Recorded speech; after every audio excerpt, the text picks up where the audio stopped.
Truth. Say what you like. Say what you like. Truth. I'm going to systematically beat you. Systematically beat you. Oh, you like that word? Systematically beat you November 15th. That's the biggest word I've heard you use. To right, biggest word I've used personally, yeah. Okay, well, how do I stop that from happening? I guess I just have to be even more vicious, even more ferocious, even more steadfast in my ability and my mindset. Doesn't matter what this kid does. Doesn't matter what he may or may not be capable of.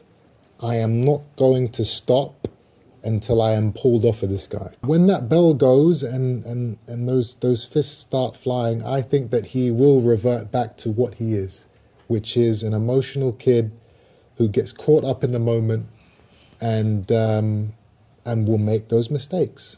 We are who we are. I personally think you're a bit of a you know, like, I don't really like you, but I respect you, and I think you're good at what you do, you know, that, like, yeah, it's good.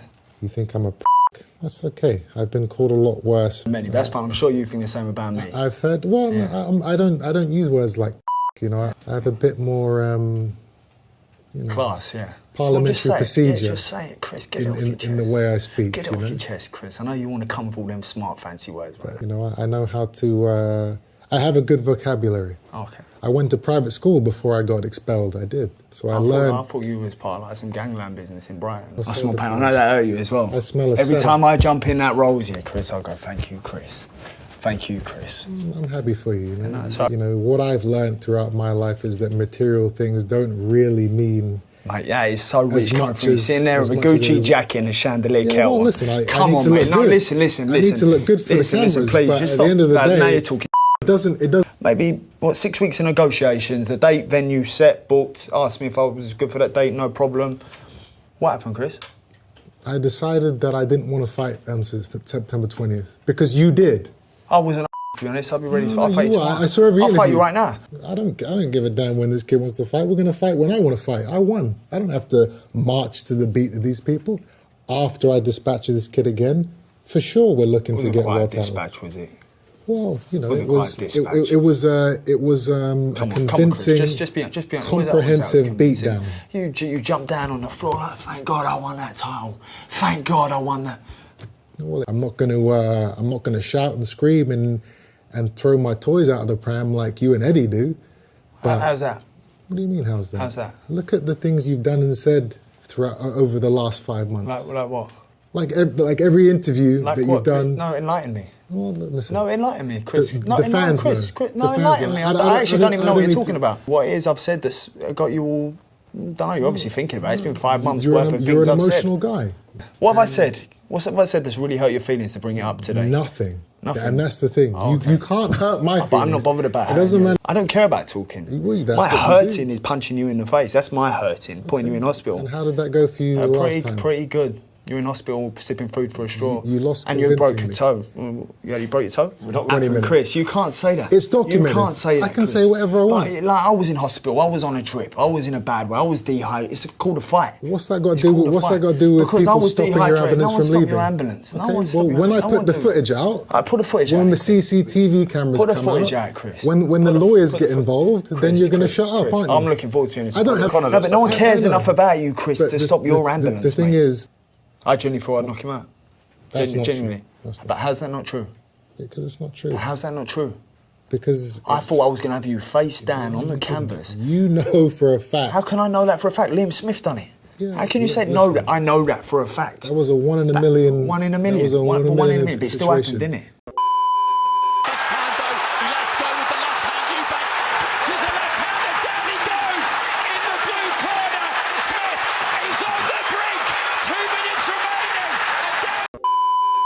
You got banged out by a light middleweight. No. The fight finished with me on my feet. So how can you tell me? So how can you tell me? So how are you going to But how can you tell me what I'm thinking when you've proven to be knocked out cold on your feet? So the fight finished with me on my feet. Cold. You was out cold. You couldn't tell me what day it was. Out cold is you're on the floor. The referee says no more. You could not tell me what day it was. I'm stood up. You couldn't tell me what year it was. I said to the referee, "Let me fight, my friend. I am ready to go." But you're lucky you didn't. He waved it off.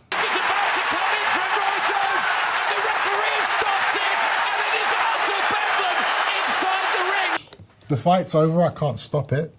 I'm going to walk over to Liam and stand in front of his face and let him know. You understand what sort of walk that was? If I was your person, would have just taken a seat, sit down. You know that I'm ready to go. Oh, Chris, come on, That's what happened in that fight. Chris, come on, give him credit. He knew that he was never going to knock me out. Cool. You're a good guy, Chris. I can't wait to share a room with you again, mate. I tried to punch the living life out of you. I tried to be. Now, the funny thing is, if you speak to this side of the table, Eddie Hearn will tell you, as he told the world after the fight, that Conor Benn is in fact the people's champ. You know, I'm going to tell you right here and now, you ain't no champ. And you most definitely ain't no people's champ, so get that out of your head. You keep letting Eddie Hearn blow smoke up your ass and you're going to end up being even more of an embarrassment than he is. They're pretending to be the good guys. Wolves in sheep's clothing, if you will. These men are. They did everything they could to try and destroy me. Contract breaches, fines, rehydration clauses, sabotage weigh-in. And then when I arrive, they have security walking in front of my car, trying to slow me down and stall me as much as possible to make me late. I've never heard so much waffle it's okay. in all my life. You're going to hear a lot more. No, but I was, you know, you're going to hear a lot more. After the fight, due to severe dehydration, I'm put in an ambulance and I have to go to hospital. I'm actually so dehydrated that one of the toenails on my big toe fell off. It actually fell off. It's grown back about halfway now. But anyway, these scumbags blocked that ambulance from leaving the stadium for 20 minutes. Oxygen mask on, and the car cannot move. They will not open the gates to let us leave. That 20 minutes... You can't answer that, can you? ...could have been the difference between life and death. You talk shit, you do. And you tried, and you failed, and you're going to fail again this time. We'll see. You guys are going to do all your little tricks and do all the things Loads you of can tricks. to try and get my Paul Daniels over here. It's unbelievable. Me. It's not going to work. We'll see. Did I underestimate him? I did. I genuinely thought I'd knock him out 3-4 rounds on my heart. You know, that's Chris, shut up, mate. That's what I genuinely believed. Well, let's hear from... You know, this was the first time in my life that I've ever seen a fighter lose and then go on some type of victory tour. I think he is in the back pockets of Matchroom. Wow. Another one that's got it in for you. Absolutely. You are so unlucky with everything. So I mean, unfortunately, I feel flattered that you brought a new trainer in. I feel flattered that you brought Bomac in. Because I know you need it. And he's a great coach. You're a great coach, Bomac. And I've got love for you, mate, but you can't polish a turd. Apologies. So I'm going to box and we're going to have this strategy. All of that stuff is going to go out of the window as soon as that first little right hand connects on his chin. And after that, we're going to have fun in there, baby, like I always do. The procedure will be parliamentary. You guys will see. I've always walked the straight line. I fought the good fight. And the Lord, the righteous judge, will award to me on that day, well, that crown of righteousness. That's what I'm here to talk about, my son fighting. Nothing else, not about, you know, what he's done or what he ain't done. Doesn't bother me. Do not spread lies about me, my friend. Yeah, well, you know, I think you two should just face off, personally. Yeah, I don't mind having a face off with him all day long, mate. I'll have it all day long with him. You called your son a legend for what he did in the ring in April. When you were sitting ringside watching that, what made you feel that way and how proud were you of his achievements in the first fight against Conor Benn? I have spoken. No, but don't talk, dreadlocks, but don't talk. I'm going to go out there, I'm going to do exactly what I did to you in April. I'm going to take your soul. I was back in the gym on the Sunday. I was sweet. Yeah, okay, so you say. I was back in the gym on Sunday, ready to go again, while you were crying about your flipping tongue now. Don't come here with that, Chris. You got beat up by a welterweight. You see your face. You got beat up by a welterweight. Has any other middleweight done that to you? There was no way that the beating I took was anywhere close to what you took. I was completely fine, though. Yeah, all right. Punched like a fairy. You looked fine. You punched like a fairy. For a middleweight, you punched like a fairy. Nobody cares. Exactly, bro. What is another... Exactly, that's my whole point. No one cares about you and your toenail, Chris. Nobody. Especially not me. Chris.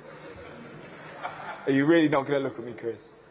Why would I look at you? Why would you look at me? I know what you are. Chris! I know Chris, your just fate. Look at me, bruv. I don't need to look. Chris, just look at me, bruv. Oh, come on, man. I'll see you Saturday. Fuck's sake. Chris Eubank Jr, final word to you. What happened Saturday night? Tell the world. The procedure will be parliamentary. Rastafari. Let me answer. Yeah, what you say?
Doesn't matter what this kid does. Doesn't matter what he may or may not be capable of. I am not going to stop until I am pulled off of this guy.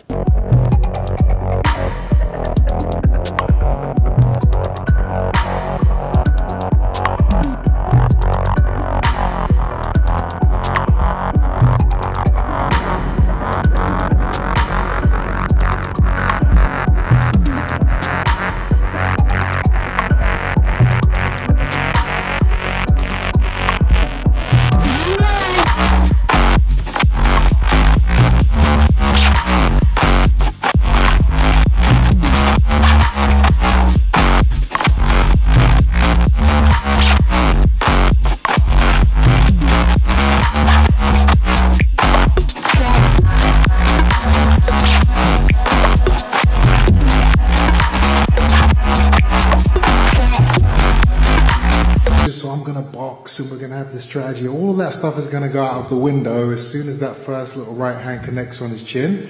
And after that, we're going to have fun in there, baby, like I always do. The procedure will be parliamentary. You guys will see.